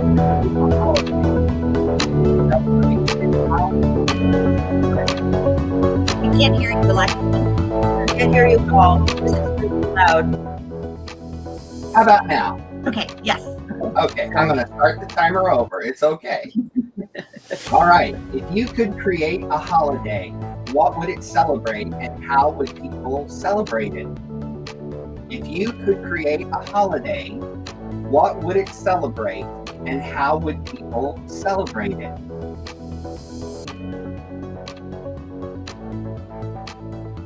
Question 2. If you could invent a new flavor of ice cream, what would it be and what would you name it? If you could invent a new flavor of ice cream, what would it be and what would you name it? Last question. Who is your celebrity crush? Who is your celebrity crush?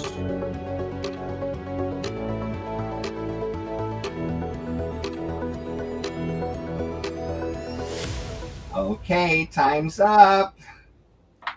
We're going to start with Elaine. Elaine, if you could create a holiday, what would it celebrate and how would people celebrate it? I would create a ukulele-oriented holiday. We would watch old Tiny Tim videos, and we would play songs on ukulele that are usually not thought of as being ukulele songs, like Beethoven's Fifth Symphony. I love it.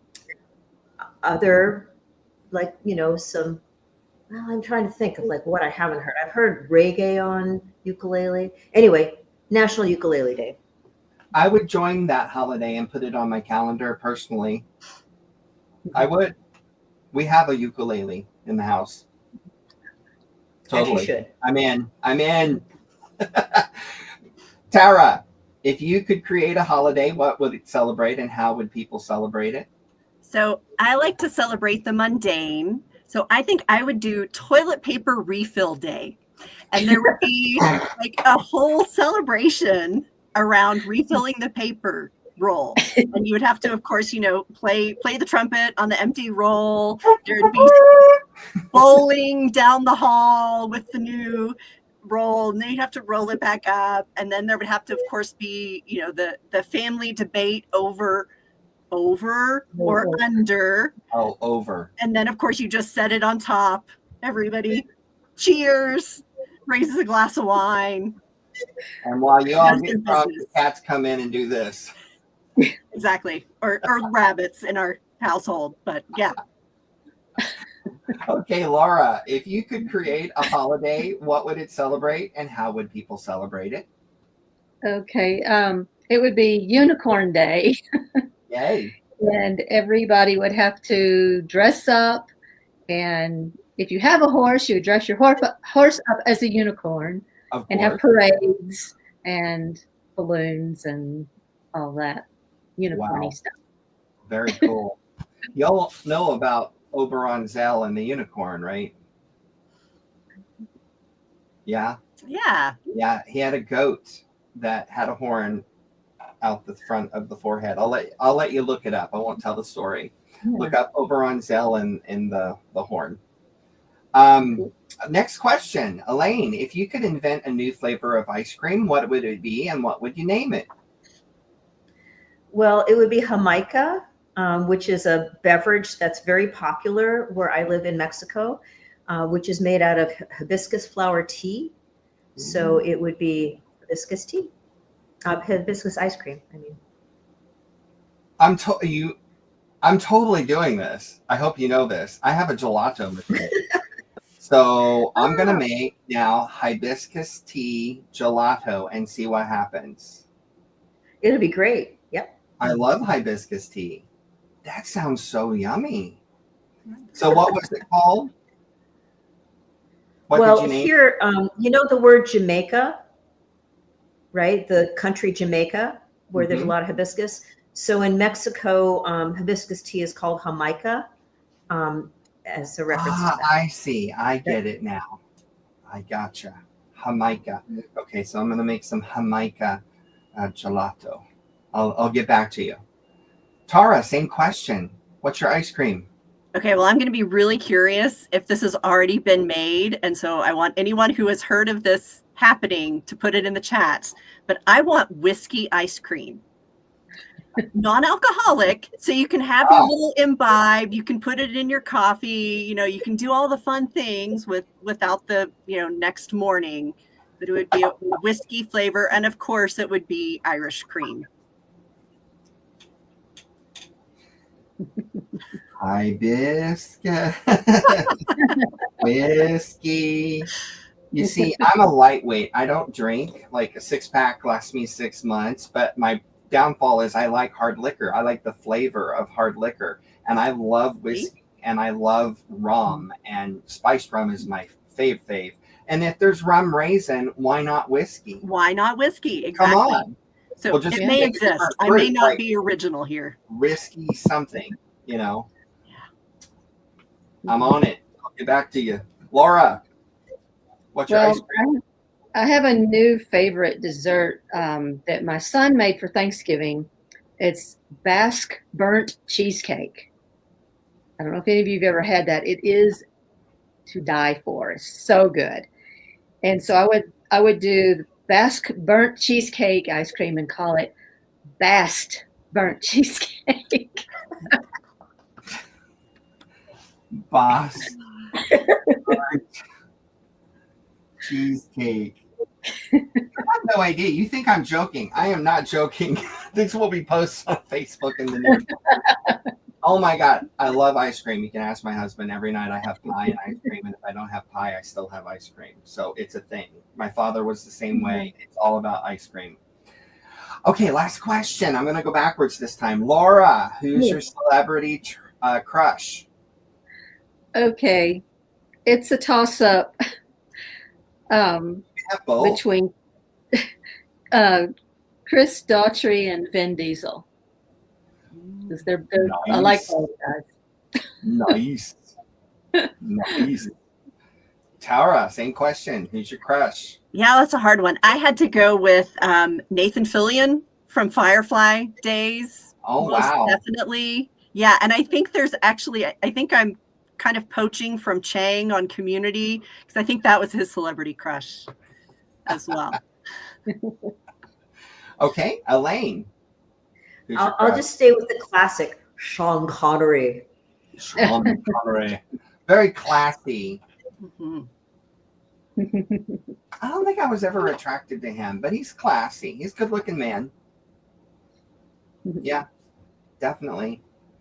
I'm like Right now, there's many. But I'll say Jason Momoa is one of them, and I'll leave it at that.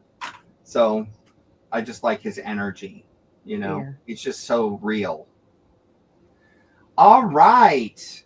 So in the beginning of the show, I teased the audience. Who do you think was the bodybuilder? Who do you think was the one that went to Christian seminary? Who do you think was Bruce Willis, dart thrower?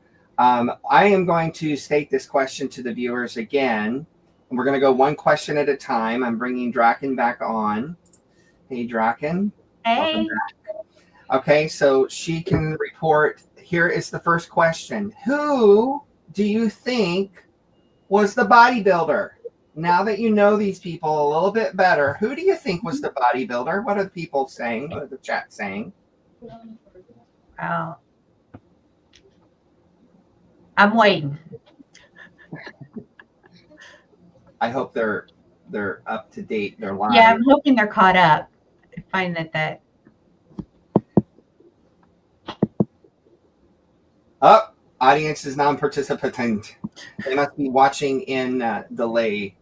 yeah. They didn't listen to me and hit the like button. Okay, well, we'll just move on and we'll reveal.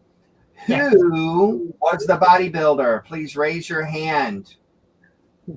It was Laura. Tell us a little bit about bodybuilding. Well, it was when I was younger, obviously. I guess I was in my late 20s, early 30s, and I just had started going to the gym.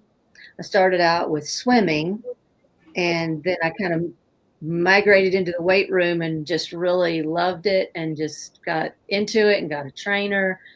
And I just got like really, really ripped, super fit. And I did it for several years, but I never actually competed. I wanted to, but it just, I don't know, for some reason it just didn't happen that way. But I just enjoyed it. I spent probably 2 or 3 hours in the gym every day. It's always the quiet ones. It's always the quiet ones that'll take your lights out. So don't mess with the quiet ones. Tara, who do you think played darts? Oh, I know who played darts. Oh, okay, I won't ask you that. Never mind. All right. So the person who played darts, please raise your hand if you played darts with Bruce Willis in New York City. Okay. How did you meet Bruce Willis?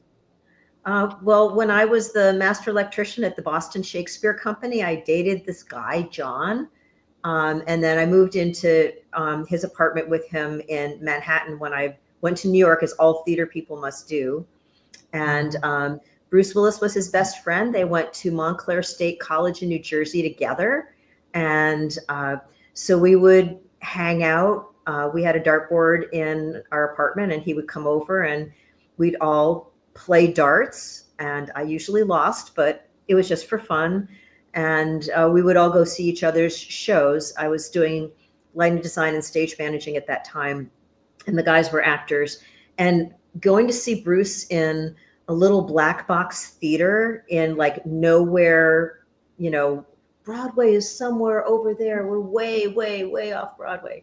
But he had like a spark. He was special. Like you could tell that there was talent there. And so it didn't shock me later when he got discovered and became somebody. He's a cool guy, isn't he? He's very laid back.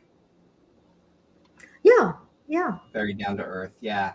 I had a feeling in real life he was just a dude. He was very cool. All right. So now this is, of course, leaving Tara and Marilyn, who had to leave early. But between Tara and Marilyn, who do you think graduated from Christian seminary, if you're still listening? And now that we've waited a couple of seconds, will the real Christian seminary graduate raise their hand? It is Tara. Tell us. Yes. So it seemed like a good idea at the time.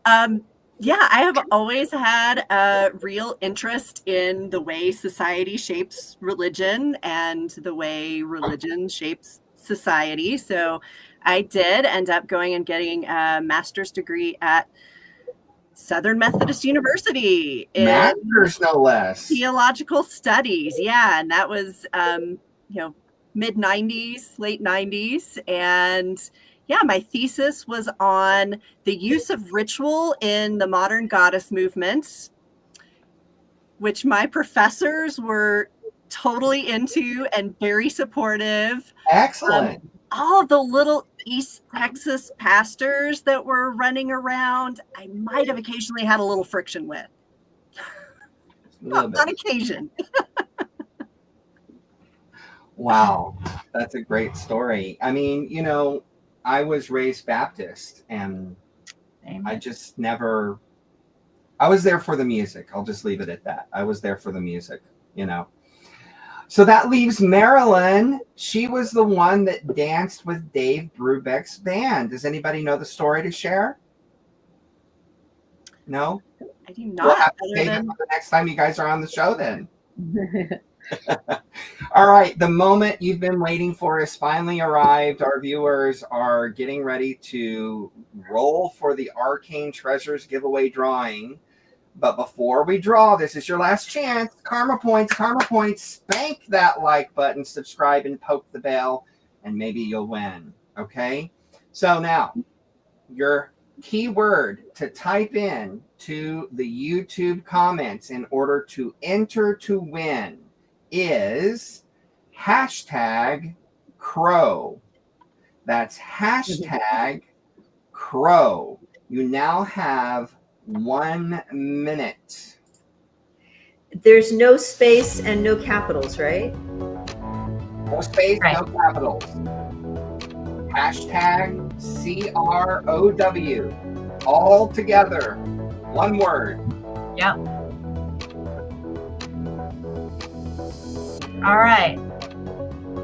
Somebody is about to win a Pantheon digital album download from the Crow Women, a digital copy of today's Witch magazine, a $25 coupon for some joyous shopping at paganmusic.com, a free ongoing membership to Alexian Coolcat community, and Alexian Show limited edition fridge magnet. So to enter to win, just type #crow to the YouTube chat. You got 10 seconds. #crow. Type it now. So far, we've got one person rolling to win. And so they are going to win. I feel like we haven't caught up to the people live. watching in delay. Yeah, I warned them. It is what it is. All right. So it's up to you, Draken. Tell us who typed #crow. Natasha. Natasha, you win again, darling. She's won before. It's because she's showing up. Congratulations. Awesome. All right. So, congrats to Natasha's 10th Arcane Treasures giveaway. Please email me directly. You know the drill. You've won before. I want to express a heartfelt thank you to both my guests and my sponsors today. Thank you so much for joining us and making this show special. If you haven't seen our previous episodes, they are available for replay, so check them out. Draken and I will be back next month with R.L. McDornan, also a pagan musician. Everybody have a wonderful, fabulous day, and we'll see you next month. Lost blessings. Bye-bye. Bye.